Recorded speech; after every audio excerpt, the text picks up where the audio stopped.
"You don't belong here. Just a spare check," my mom snapped when I asked why I wasn't invited to my sister's graduation. My uncle smirked, "You'd only ruin the photos anyway." So I quietly cut the tuition payments, froze the travel fund, and blocked their phones from my account.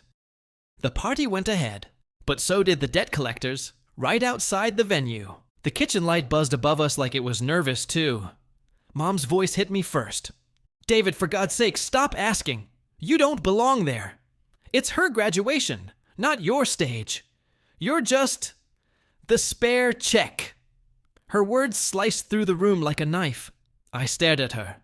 My hands shook, not from anger, but from the weight of hearing it said out loud for the first time. Avery, my younger sister, leaned back against the counter, scrolling through her phone. She didn't even look up. She just muttered, "Don't be dramatic, Mom. He'd sulk the whole night anyway. And honestly, he's not photogenic. He'd ruin the pictures." Uncle Dean snorted into his beer, trying to hide his grin. "She's not wrong. You'd stand there like a funeral guest. Maybe they could crop you out later." Dad slammed his palm on the table so hard the glasses rattled. His face was red, the veins in his neck tight. "Enough. David, don't act like we owe you anything. Not after what you pulled." I blinked. What I pulled? The silence after those words was heavier than the slap of his hand. "I'm David Sloan. I'm 26. I've been called a lot of things in this house. The quiet one, the helper, the one who understands responsibility. But mostly, I've been the wallet. I don't scream like them. I don't throw things. I've always chosen silence. But silence isn't peace. Silence is pressure, building up until it either kills you or saves you. And the truth?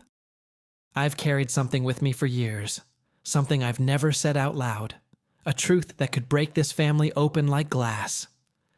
That night, for the first time, I felt the silence shifting. Family members introduced.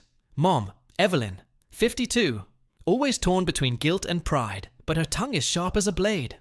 She cries when it gets her what she wants. Dad, Mark, 54, quick temper, slow to forgive. The kind of man who mistakes control for love. Avery, my sister, 22, their golden girl, the one they pour everything into, even if it leaves me empty. She's smart, but she weaponizes it. Uncle Dean, Dad's brother, 48. Never built much of a life himself, so he camps out in ours. He laughs at pain like it's entertainment. The living room that night wasn't just a living room, it was a courtroom. And I was on trial. Again. But something in me whispered, "Not this time." Dad's voice cut the air. "You think you've sacrificed? You think you've carried this family? You don't carry anything. You throw a few dollars around and act like you're a saint." My stomach twisted. A few dollars. I paid Avery's tuition, her books, the car insurance, the travel fund for her semester abroad. Every big bill had my name on it, and not once did anyone say thank you. Then Uncle Dean chuckled low. Maybe if Avery didn't drain him dry, he'd have a life of his own. Mom's head snapped at him like a whip. Her eyes widened. Too late.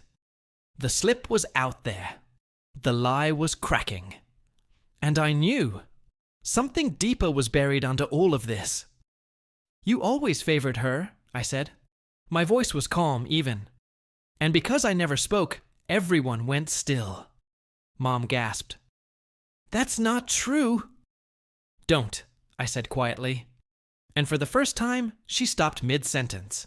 Dad jabbed a finger at me. "She's your sister. You're supposed to take care of her." Avery tossed her hair, finally looking up from her phone. "Because what else are you good for, David? You're boring. You're invisible. Paying for things is literally your only talent." The words hit harder than a slap. But I didn't flinch. Instead, I leaned closer, lowering my voice until the silence pulled tight around us. "You should be careful about calling me worthless." Something in my tone made even Uncle Dean shift in his chair.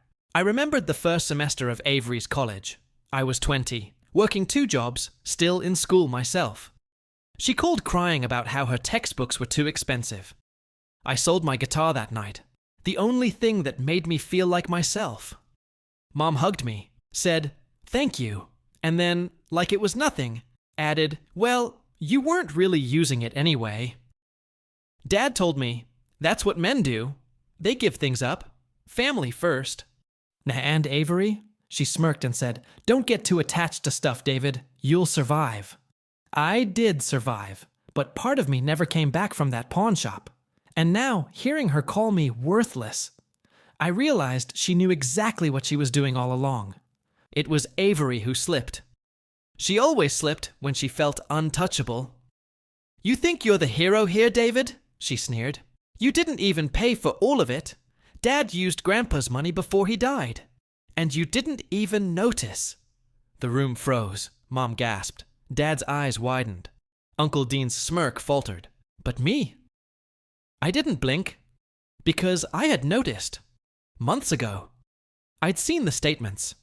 I'd stayed silent, letting them believe I was blind. I'd been waiting for her to speak it into existence. And now she had. Chaos. Mom crying, Dad yelling, Avery swearing, Uncle Dean playing dumb.